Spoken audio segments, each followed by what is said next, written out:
Era uma manhã ensolarada em 15 de abril de 2010, em uma pequena cidade no interior do Brasil.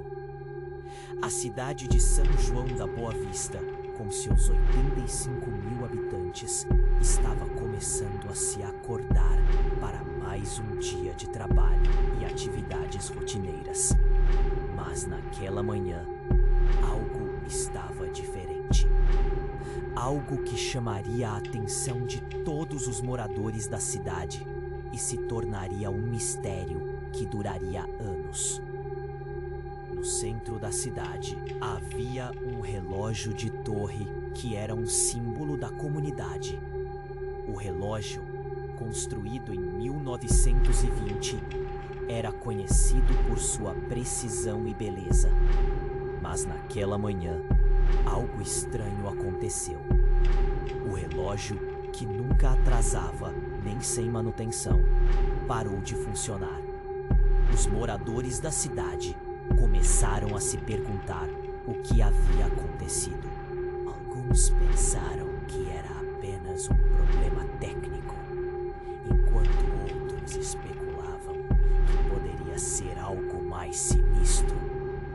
A polícia local foi chamada para investigar e logo a notícia se espalhou pela cidade. O relógio de torre era mais do que apenas um símbolo da comunidade. Era um ponto de referência para os moradores. Um local onde as pessoas se encontravam e se despediam. E agora, ele estava parado, como se estivesse esperando por algo. A investigação começou com a equipe de polícia local, liderada pelo delegado João Paulo. Eles começaram a entrevistar os moradores e a coletar evidências. Mas logo ficou claro que o caso era mais complexo do que inicialmente pensado. A primeira pista veio de um morador que afirmou ter visto uma figura suspeita perto do relógio na noite anterior.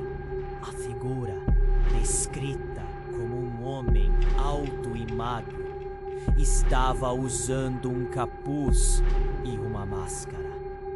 A polícia começou a procurar por câmeras de segurança que pudessem ter capturado a imagem do suspeito.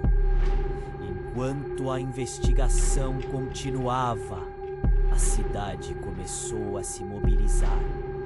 Os moradores começaram a se reunir em frente ao relógio, especulando sobre o que havia acontecido. Alguns começaram a acreditar que o relógio havia sido sabotado, enquanto outros pensavam que era apenas um problema técnico.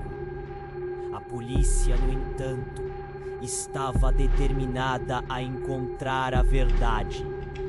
Eles começaram a analisar as evidências e a entrevistar os suspeitos. Mas logo ficou claro que o caso era mais complexo do que inicialmente pensado.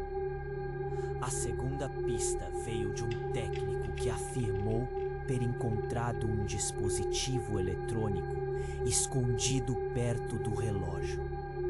O dispositivo, que parecia ser um tipo de transmissor, estava ligado ao relógio e parecia ter sido usado para pará-lo.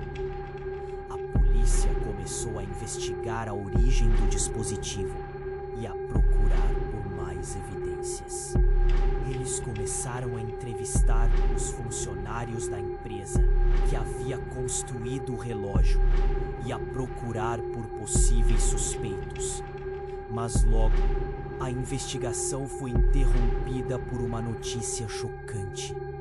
O delegado João Paulo foi encontrado morto em sua casa, com um bilhete que dizia: "O relógio nunca atrasa." A cidade ficou em choque. A polícia começou a investigar a morte do delegado e a procurar por mais evidências. Eles começaram a entrevistar os suspeitos e a analisar as evidências. Mas logo ficou claro que o caso era mais complexo do que inicialmente pensado. A morte do delegado estava ligada ao relógio de torre e a uma conspiração que envolvia a cidade inteira. A polícia começou a trabalhar em uma teoria. O relógio de torre havia sido sabotado como parte de uma conspiração para controlar a cidade. O delegado João Paulo havia descoberto a conspiração e havia sido morto para evitar que ele a revelasse. A investigação continuou, com a polícia trabalhando para descobrir a verdade por trás da conspiração. Eles começaram a entrevistar os suspeitos e a analisar as evidências. Mas logo a verdade começou a se revelar. A conspiração envolvia uma empresa que havia sido contratada para manter o relógio de torre. A empresa havia sido comprada por um grupo de investidores que queriam controlar a cidade. O relógio de torre havia sido sabotado como parte de um plano para criar uma crise na cidade.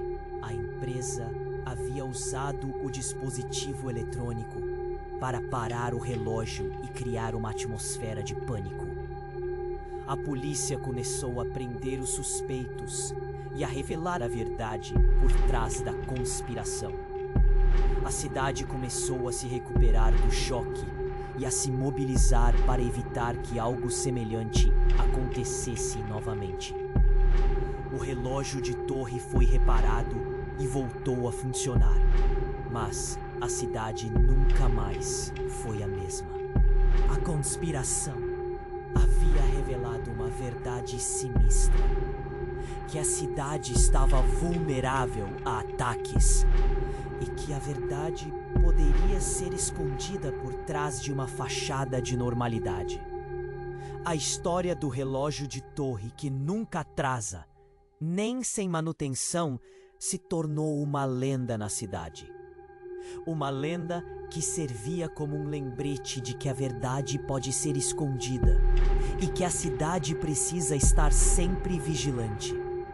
E agora, a pergunta é: o que você acha que aconteceu com o relógio de torre? Foi apenas um problema técnico? Ou foi algo mais sinistro? A verdade é que até hoje ninguém sabe ao certo o que aconteceu com o relógio de torre. Mas uma coisa é certa: a cidade de São João da Boa Vista nunca mais foi a mesma. Algumas perguntas para reflexão. O que você acha que aconteceu com o relógio de torre?